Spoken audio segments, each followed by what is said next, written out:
સેલ્જા bungalows પાટણના પરિવાર દ્વારા ત્રિરંગાને આન બાન શાન સાથે સલામી આપવામાં આવી. આજે ભારત વર્ષનો 80મો સ્વાતંત્ર્ય પર્વ સમગ્ર ભારતમાં ત્રિરંગાને સલામી આપી ઉજવવામાં આવ્યો. શહીદ વીરોને યાદ કરી શ્રદ્ધાંજલિ અર્પણ કરવામાં આવી. રાષ્ટ્રના મહાપુરુષોને યાદ કરવામાં આવ્યા. સેલ્જા પરિવાર પાટણ દ્વારા પણ ધ્વજવંદન કાર્યક્રમનું સુંદર આયોજન કરવામાં આવેલ. આ પ્રસંગે સોસાયટીના પ્રમુખશ્રી, પૂર્વ પ્રમુખશ્રી, મંત્રીશ્રી, વડીલો, કારોબારી મિત્રો, માતાઓ બહેનો, ભૂલકાઓ ઉપસ્થિત રહી ધ્વજવંદન કાર્યક્રમને દીપાવવામાં આવ્યો. શ્રેષ્ઠ સંકલ્પ અને સંદેશ સાથે ભારત વર્ષને વિકસિત ભારત, આત્મનિર્ભર ભારત, વસુધૈવ કુટુંબ ભાવના સાથેનું ભારત, સ્વચ્છ ભારત જેવા સુંદર વિચારો સાથે પ્રેરણા આપવામાં આવી. પ્રમુખશ્રી દ્વારા પધારેલ સર્વનું સ્વાગત કરવામાં આવેલ. મંત્રીશ્રી દ્વારા દરેકનો આભાર વ્યક્ત કરવામાં આવેલ.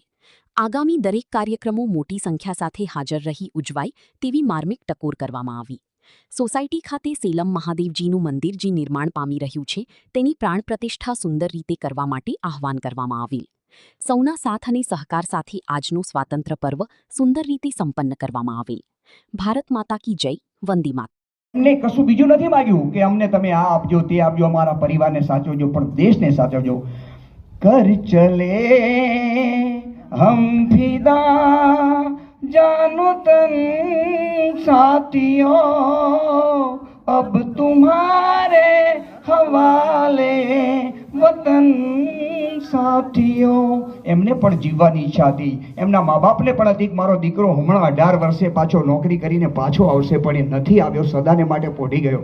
અને છેલ્લે આપણે એવું કહે કે આ બધી જ બાબતો છે, પણ હવે એ બધું ભૂલી જવું છે.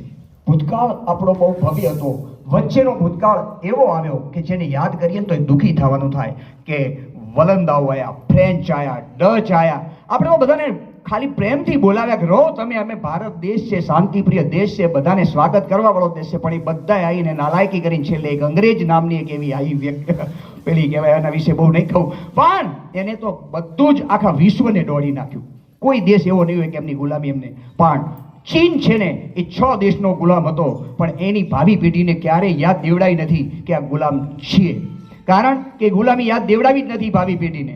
પણ નવો દેશ કેવી રીતે બનાવવો, અને ચીન આજે હરણફાળ ભરી છે, તો હવે એના માટે હર કરમ અપના કરેંગે હૈ વતન તેરે લીએ, દિલ દિયા હૈ જાન ભી દેંગે હૈ વતન તેરે. પહેલા તો બધાની સાથે આપણે બહુ માન્યો, પણ હવે અધ્યક્ષ મહોદયને વિનંતી કરું, એમનો અધ્યક્ષ પ્રવચન કરશે અધ્યક્ષ શ્રી ડોલેજર સાહેબ. મસ્ત કાર્યક્રમ કરી રહ્યા છીએ અને કોઈ ધ્વજવંદન કરવા તૈયાર નથી. તો દેશની રક્ષા માટે પુત્રને લડવા માટે જે મૂકે ને એ ધન્ય છે માતા પિતાને, કે દેશની રક્ષા માટે પોતાના પુત્રને તૈયાર કરે છે. તો એ પુત્ર એકલો તૈયાર થતો નથી, એની પાછળ એના પરિવાર, એની ઈચ્છાઓ, એના સ્વપ્નાઓ બધું તૈયાર થાય છે. અને જ્યારે આતંકવાદી હુમલામાં જ્યારે કોઈ વીર શહીદ થઈ જાય ને, તો ત્યારે શું થાય? આ ધરતી માતાનું હૃદય દ્રવી ઉઠે, એની રૂહ કંપી જાય છે, અને ઘરડા મા બાપના સ્વપ્નાઓ બધા ચકનાચૂર થઈ જાય છે.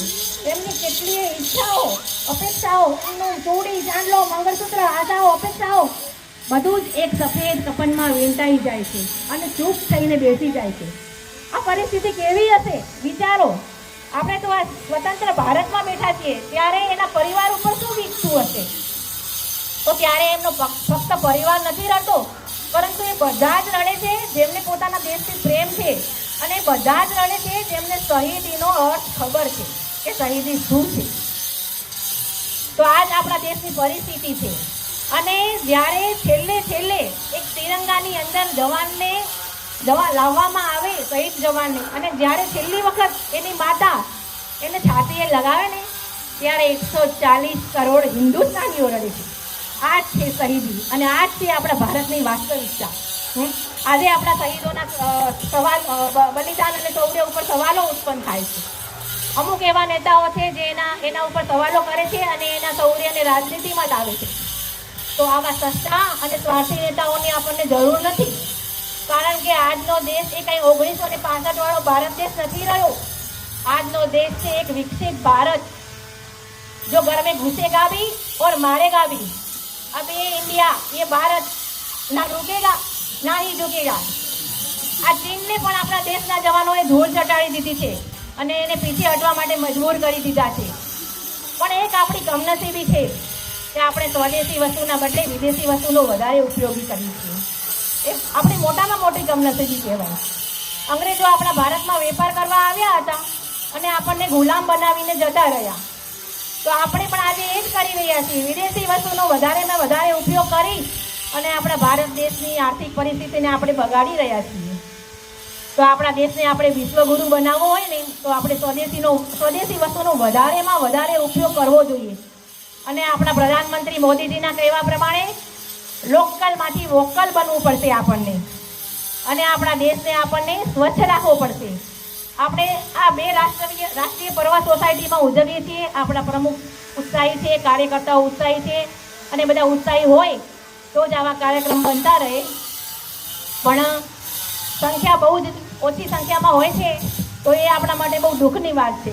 કારણ કે આ તિરંગો એને સલામ આપવા માટે તો આપણે ગમે એવું જ કામ છોડીને પણ આવી શકીએ। બહેનોને અત્યારે કામ હોય પણ એ અડધો કલાક કે કલાકને કામને આપણે એડજસ્ટ કરી દેવું જોઈએ અને આવા કાર્યક્રમમાં હાજરી આપવી જોઈએ। તો દર વર્ષે આપણે તિરંગો લહેરાઈશું, ભક્તિ ગીતો ગાશું અને બધા વચન આપો કે દેશને વિશ્વનો સર્વશ્રેષ્ઠ દેશ બનાવશું। અંતે તો भारत को कर बुलंदी इतना कि वो हर तकदीर से पहले भारत को आगे पूछे कि बता तेरी रजा क्या है।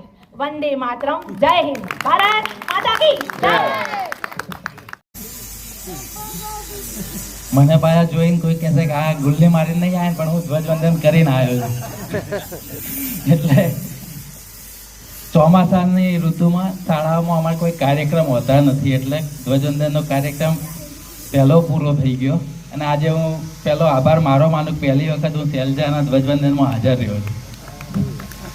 અને ખરેખર બધા જ વડીલોની જે એક વેદના છે એ વેદના સાથે જ હું હાજર લોકોએ સાંભળવું પડે અને એવું જ સાહેબે કહ્યું ને એમ કહ્યું જે હાજર હોય ને ત્યાં લેસન નહીં લાયા તો એમનો જ વારો આવે, પેલું નથી।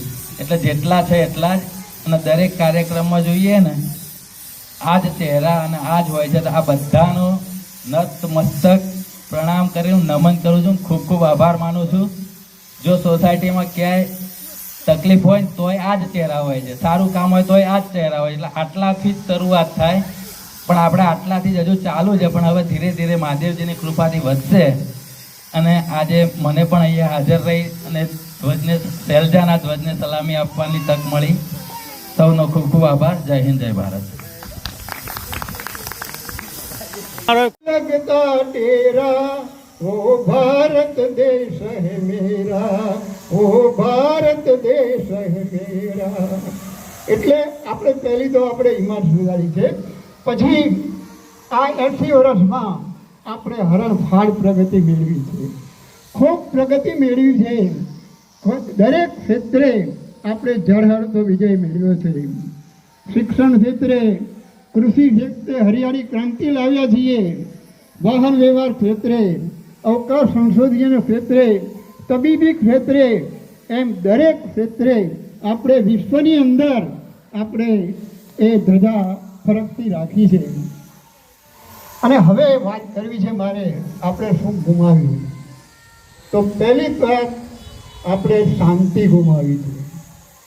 આપણે કહીએ છીએ કે શાંતિ પણ એક કહેવાની શાંતિ છે, કારણ કે આજે કોઈને એકબીજાની સાથે